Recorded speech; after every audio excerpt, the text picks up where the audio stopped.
পরিচালনা কমিটির 1 নম্বর দায়িত্ব হচ্ছে এলাকার মানুষকে মসজিদে নিয়ে আসা। যারা নামাজে আসে নাই, নামাজের গুরুত্ব বুঝে নাই, মসজিদ থেকে দূরে চলে গেছে, তাদেরকে বুঝিয়ে সুঝিয়ে হলেও মসজিদে আনা, তাদেরকে জামাতে নামাজ প্রতিষ্ঠার ব্যাপারে তাগিদ দেওয়া। এটা হচ্ছে মসজিদ পরিচালনা কমিটির 1 নম্বরের দায়িত্ব।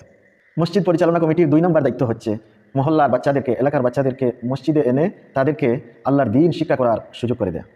3 নম্বর দায়িত্ব হচ্ছে মসজিদের ইমাম, মুয়াজ্জিন, খাদেম তাদের সুযোগ সুবিধা দেয়া, তাদের সুবিধা অসুবিধা বোঝা। এটি হচ্ছে তাদের 3 নম্বর দায়িত্ব। 4 নম্বর যে দায়িত্ব হচ্ছে সেটি হচ্ছে মসজিদ পরিষ্কার করা। মসজিদ পরিষ্কার করার দায়িত্ব হচ্ছে মসজিদ পরিচালনা কমিটির। এই দায়িত্ব ইমাম, মুয়াজ্জিনের নয়। প্রয়োজনে অতিরিক্ত খাদেম নিয়োগ দিতে হবে। হ্যাঁ, মুয়াজ্জিন সাহেব যদি মসজিদ পরিষ্কার করেন সেটা ওনার ব্যক্তিগত ব্যাপার, ওনার ইচ্ছার ব্যাপার।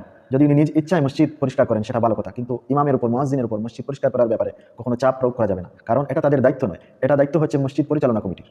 অনেক জায়গায় দেখা যায় মুয়াজ্জিন সাহেবের প্রতি চাপ দেওয়া হয়, আপনি মসজিদের এই জায়গা পরিষ্কার করলেন না, এই জায়গা পরিষ্কার করলেন না। মুয়াজ্জিন সাহেবকে এরকম বলা যাবে না, কারণ এই দায়িত্বটা মুয়াজ্জিন সাহেবের নয়। মুয়াজ্জিন সাহেব নিজ ইচ্ছায় পালন করতেছেন, ভালো কথা, আলহামদুলিল্লাহ, কিন্তু কমিটির লোক মুয়াজ্জিন সাহেবকে প্রেশার ক্রিয়েট করতে পারবেন না।